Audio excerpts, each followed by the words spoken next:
Hello and welcome to another What Sold on eBay video. I actually got a different video for everyone today, and thanks to a subscriber, Julia, she asked, it'd be great if you show the sold items like a Walt Disney and show us one that is like Disney that went for high money. I like seeing how they're different. Of course, it might take too much time, but it's nice to see a comparison of the items. Now, what Julia is talking about is if I actually show the items that we sold, and then I show high valued items that are similar to this particular item. And so that actually, Julia, that would take a lot more time, but I actually did it in this video. So we'll see how it goes. If we get a good pop in viewership and likes and comments, I might go forward with this. But the current format that I have is both efficient for time and money because all of our time's valuable. So we'll see if it works out. So let's get right into it. And thanks, Julia, for the suggestion. We're going to try it out. And like I said, we're going to go through the whole video with those examples of what we sold versus some high-end items that you can look for that are similar. So like I said, that's a great idea. A little time consuming, but let's see how it goes. First up, we have this Terminator Salvation. This is a PlayStation 3 game. It's new and sealed. There's lots of great stuff going on in the sealed video game categories, especially now. A lot of the vintage sealed stuff that's graded. Some of that stuff goes for thousands of dollars. But anyways, this one's sold on a 40% off sale. Sold for $17.99. Now, I know I've talked in nauseum about PlayStation 3 games that, there's not a lot of them that are worth a great amount of money. But any sealed video games, even if they're Xbox games, definitely pick them up if the price is right and do your research on those.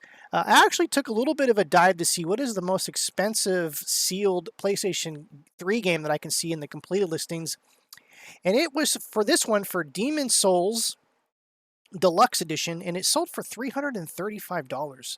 One pro tip, and this is a pro tip for those that aren't into video games. If you're into video games, you already know this one.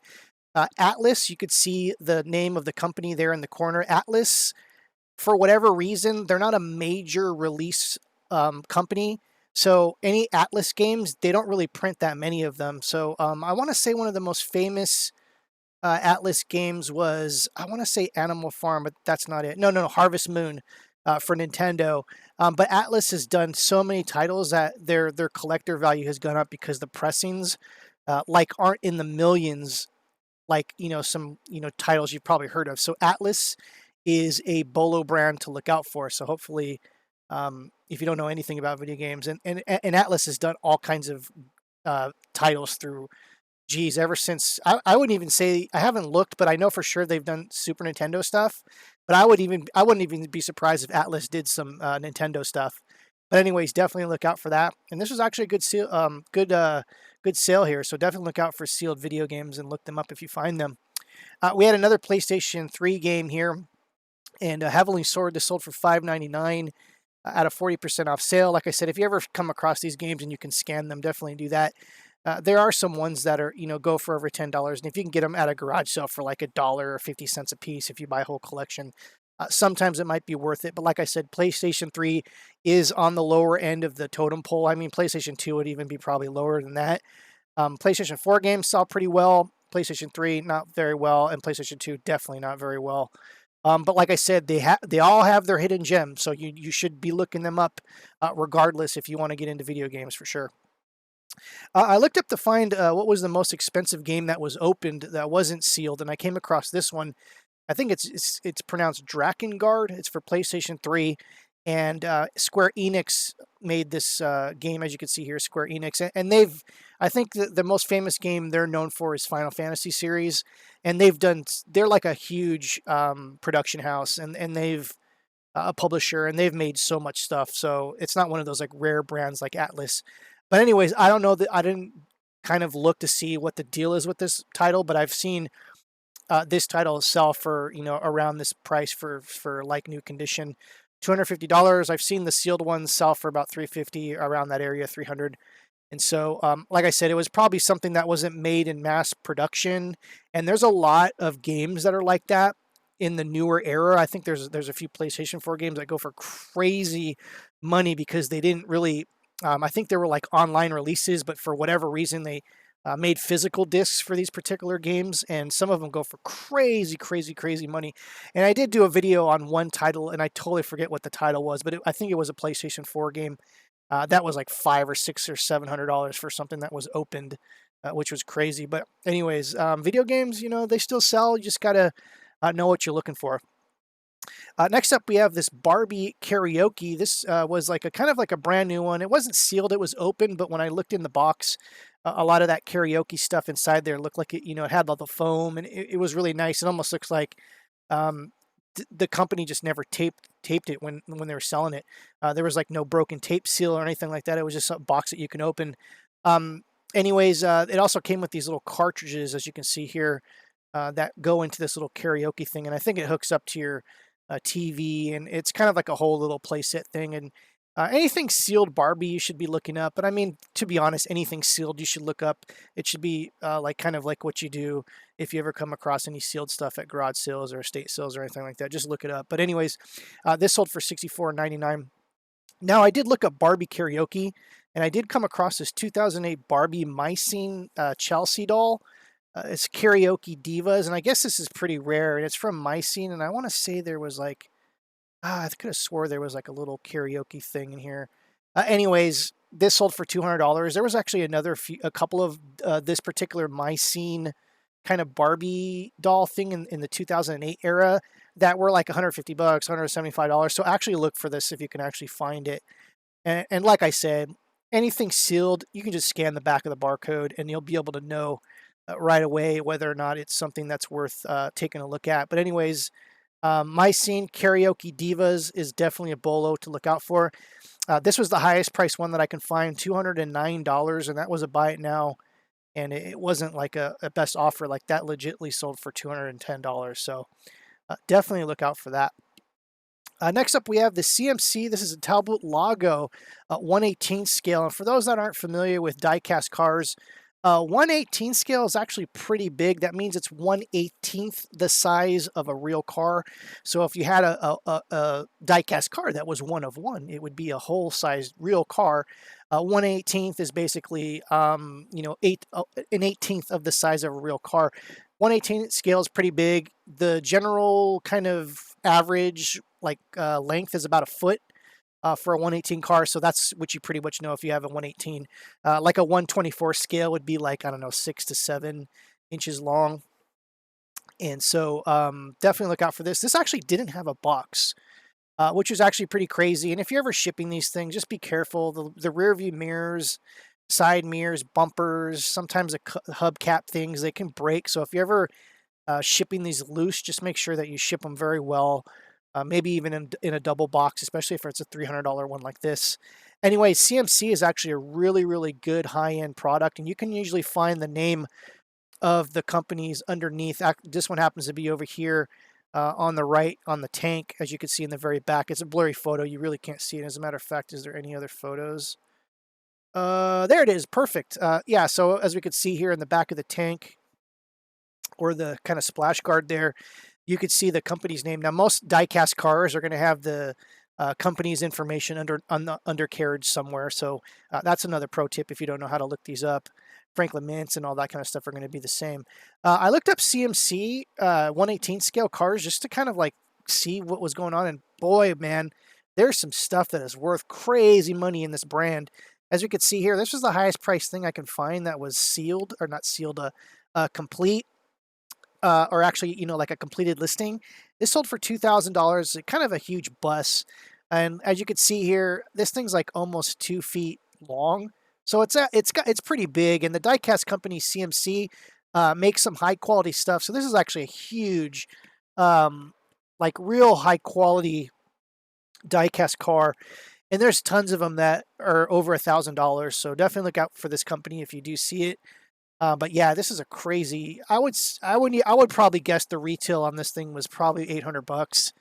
I don't know for sure, but some of these higher end diecast, because I used to work at a hobby shop when I was in my early 20s, and that's actually where I got a lot of knowledge on a lot of this kind of stuff. So having that job actually was really cool. But anyways, it wouldn't be common or it wouldn't be uncommon, I should say, to find like one of these higher end 1/18 scale cars going for like $200, $300, $400 brand new retail. So a lot of those, some of them, appreciate in value over the years, and this one sure the hell did. Look at this, crazy price.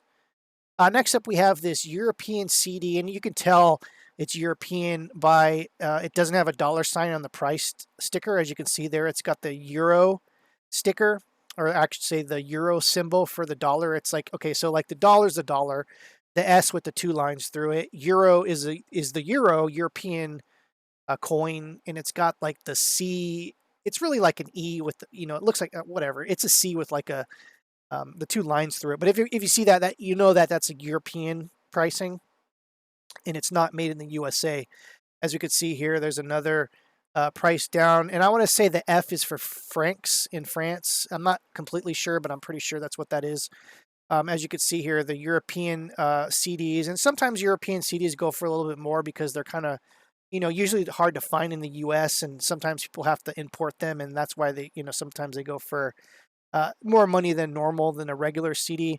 As we can see here, we're looking at some Euro CDs right here, EU2, and some other ones. I couldn't really find like any really specific things to look out for, but like CDs and everything, just look them up if you ever come across European CDs. And like regular CDs, they're not all going to be worth a ton of money every time you see one. So just kind of just keep your eye out for that as kind of like a supplemental information to look out for when you're looking at CDs. Next on, we have this Operator number 5. This is a pulp fiction auto book. It's like kind of like detective stories.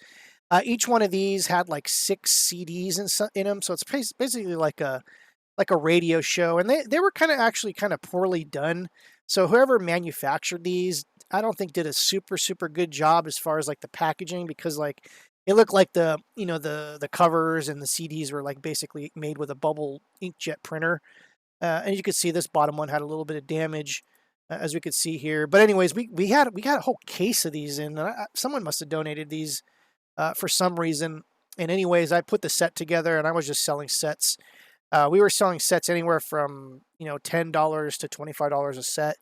This one happened to be $10, $50, but just look out for kind of weird, kind of like pulp fiction-y type 40s and 30s type radio broadcast shows, and sometimes they have them on records, and sometimes they have them on CDs. But this one from James Christopher, Operator number 5, it's like a whole series of things, and yeah, it was something just interesting to list for sure.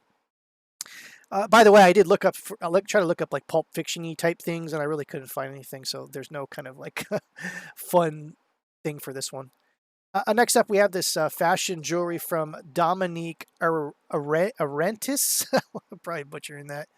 Anyways, this was sold for $149. It looks like real freaking gold, if you ask me. When I first saw these, I thought it was real gold. But I will give you a pro tip if you know nothing about jewelry. You see that green kind of gook that's on it? That green stuff is like, it's not like it's like a weird oxidation that happens when it's like not, it's like okay, pure gold is never going to have that. It doesn't tarnish. And so if you ever see green stuff on jewelry, it's usually like gold plated or fake, or you know what I mean? It's not real gold. So just if you ever come across stuff like that, just be kind of on the lookout. Anyways, there is the mint mark, or the hallmark, I should say, very well kind of shown. There's a lot of jewelry hallmarks that are like letters and like symbols, and it's like, God, I can't even figure this out. This makes it so much easier for you. And it's actually a very sought after costume jewelry brand, Dominique Arentis or something like that. Yeah, from Italy. That one sold for $149. This one sold for $99. And as you can see here, this one looks more like, gold, like solid gold. If these were solid gold, they'd be worth like, between $600 and $800. And I think this one had some green stuff, as you can see there in the little corner right there. And, the earrings actually did pretty well. Also, this one sold, a brooch sold for $124. As we can see here, this one has kind of like some like use wear and some reflections and things. These were actually pretty nice pieces. All 3 of these sold in a lot. And as a matter of fact, I do think we took a little bit of a best offer on these, but it was still a pretty good sale. And I did look up this particular costume jewelry designer, and it seems like the necklaces are the things that sell very well. As a matter of fact, we sold this set right here. We took a best offer for about $225 on this, and this is actually one of our listings, by the way. And so this sold a while ago, and this one came with a like a necklace and some earrings and a bracelet. So it was actually kind of a set. And this is actually a good example of that green stuff I was talking about. You see that green kind of I don't even know what it's called, and I know in the jewelry world it's got a name, and it like I'm and you have to keep your jewelry away from this stuff because it like actually will jump from jewelry to jewelry. It's like almost like a weird bacteria or whatever. And I wish I knew what it was called, and I know it's called something. But it basically spreads like bacteria to your other jewelry if it's not like if it's costume jewelry. So, anyways, if you know the name of that green stuff, let me know in the comments below. I totally forgot what it was, and I bet you Texas Gal Treasures would know what it was and know exactly what I'm talking about, because I think she's actually had the video that showed that she has to quarantine. That's the word she used. She quarantines costume jewelry that has that green stuff on it because she was saying it jumps from jewelry to jewelry if you leave it all in the same box or whatever. And I thought that was pretty interesting. Anyways, I'm Chris, the Thrift Shop Hustler. I hope you enjoyed this video. If you did, click the like button. If you haven't subscribed, go now, click the subscribe button, hit the bell for notifications for other crazy fun informational what sold on eBay video. And like I said, just leave a comment below, and we'll see you next time. Take care.